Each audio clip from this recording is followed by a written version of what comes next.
Ce matin, j'ai parlé des critères de réparabilité de la valve aortique chez des patients jeunes qui souffraient d'une insuffisance aortique. L'insuffisance aortique peut être réparée avec des bons résultats à moyen et long terme.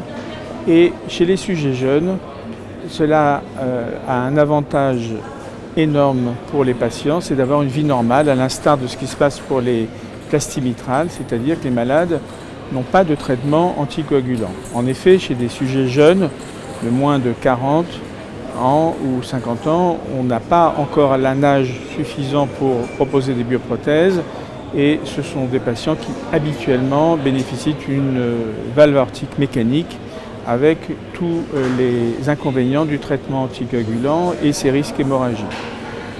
Donc la plastie aortique, qui a fait beaucoup de progrès ces dernières années, sous l'impulsion de 3 équipes principalement européennes, a permis une meilleure standardisation des techniques et des résultats qui sont tout à fait satisfaisants chez des patients bien sélectionnés par une équipe qui comprend à la fois bien sûr des chirurgiens experts, mais aussi des cardiologues cliniciens et une équipe d'imageurs, scanners et échographie qui va vous permettre de déterminer le profil du patient qui répond au mieux aux critères de chirurgie réparatrice.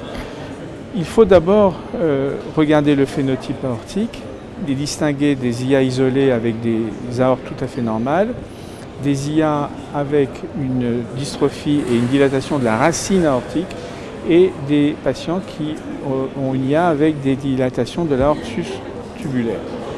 Concernant la valve, le message est clair. Pour un chirurgien expert, ce qui compte, c'est d'avoir une valve qui ait une quantité de tissu et une qualité de tissu suffisante. Il ne faut pas qu'on ait des valves rétractées, restrictives, très calcifiées. C'est vraiment la limite pour avoir une chirurgie réparatrice durable.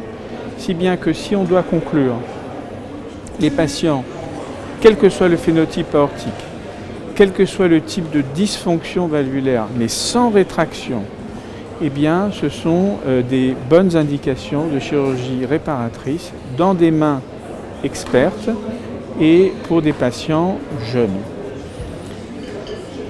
Est-ce qu'il faut pousser les indications pour, à l'instar de ce qui se fait sur la mitrale, pour opérer des patients asymptomatiques sans dilatation VG? Il y a des travaux en cours qui tendent à penser qu'il faut baisser le seuil de dilatation ventriculaire gauche et passer du critère diamètre télésystolique de 25 mm par mètre carré à 20 mm par mètre carré.